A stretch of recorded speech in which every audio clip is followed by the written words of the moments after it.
અમારે અહીંયા સભા નથી કરવાની, અમારે કોઈ તમારી પરમિશનની જરૂર નથી, તમારી કોઈ પરમિશનની મને જરૂર નથી. આ કઈ નહીં કરો, હું કાયદો તોડું છું, મારા પર એફઆઈઆર કરો. હા કરી નાખો, બસ હા કરી નાખો. તમે જાહેરનામાના ભંગની એફઆઈઆર કરી નાખો, બસ ખબર પડી જોઈએ. ભાઈ મારે તારે પાસે નહીં શીખવાનો. હા બસ મારી ગાડી ગીરો ભાઈ.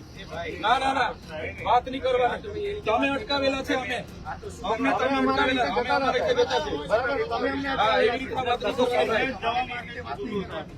તમને કોણે કીધું? હું ધારાસભ્ય છું, મને અટકાવવાનું તમારા પર લેખિતમાં હોય તો બતાવો.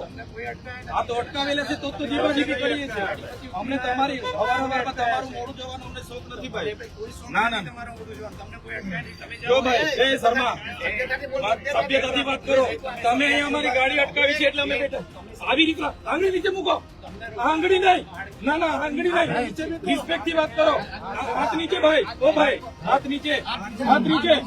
ધીરે અવાજ ધીરે, હાથ નીચે. લો તમે વાત કરો, ચાલો સાઈડ કરો, બોલો બોલો. ચાલો બધો બેહો ગાડી, ચાલો બેહો ગાડી. ચાલો બેહો ગાડી. રિસ્પેક્ટ કરીએ છીએ ભાઈ પોલીસની. એટલે બે પ્રકારની પોલીસ, બીજા પોલીસ વાળા બિચારા ઈમાનદારીથી કામ કરે છે, એની જવાબદારી નિભાવે. આ અડધી પોલીસ સરકારનો પગાર લે અને ભાજપના ઇશારે બુટલેગરોને ધંધા કરાવે. અમારી કુળદેવી માતાના દર્શને આવે, ફેમિલીને પણ સાહેબ છોડવામાં નથી આવતા. ચાલો કોઈ દારૂ પીધેલો છે, હેલ્મેટ નથી પહેર્યું, કરો દંડ, અમે બી સહકાર આપીશું. તમે ફેમિલીને ટોર્ચર કરો, જેલમાં મૂકી દો, 4 વ્હીલ જમા કરી લો, કોર્ટના માધ્યમે અમારે અઠવાડિયેથી છોડવા. ના ના ના એ સાહેબ દેવમોગરા આજથી નથી સાહેબ. તમે આવ્યા એના પહેલાથી દેવમોગરા ચાલે છે. જે ભૂલ કરે એને તમે સજા કરો, અમે ના નથી કહેતા. પીધેલો છે દંડ કરો, હેલ્મેટ નથી દંડ કરો. પણ ભગત માણસોને તમે જેલમાં 18 કલાકનો નિયમ બતાવો, અમને એવું થોડું ચાલતું હોય યાર.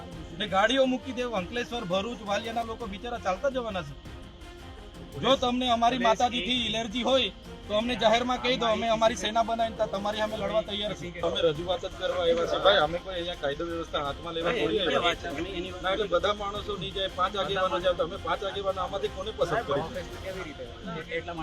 પણ તમને સાહેબ તમને ખબર હોવી જોઈએ, આ નર્મદા જિલ્લો આદિવાસી અને અતિ પછાત જિલ્લો છે, ગ્રામ્ય વિસ્તાર છે.